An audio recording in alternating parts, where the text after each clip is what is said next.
dizia assim, o impossível é só uma questão de opinião.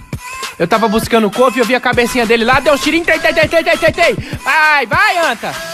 Eu falei assim, o impossível é só uma questão de opinião. Ele buscou couve pra se relar. É agora que El Gato vai fazer o que o mais bonito da história. Ele virou, ele atirou. Balançou.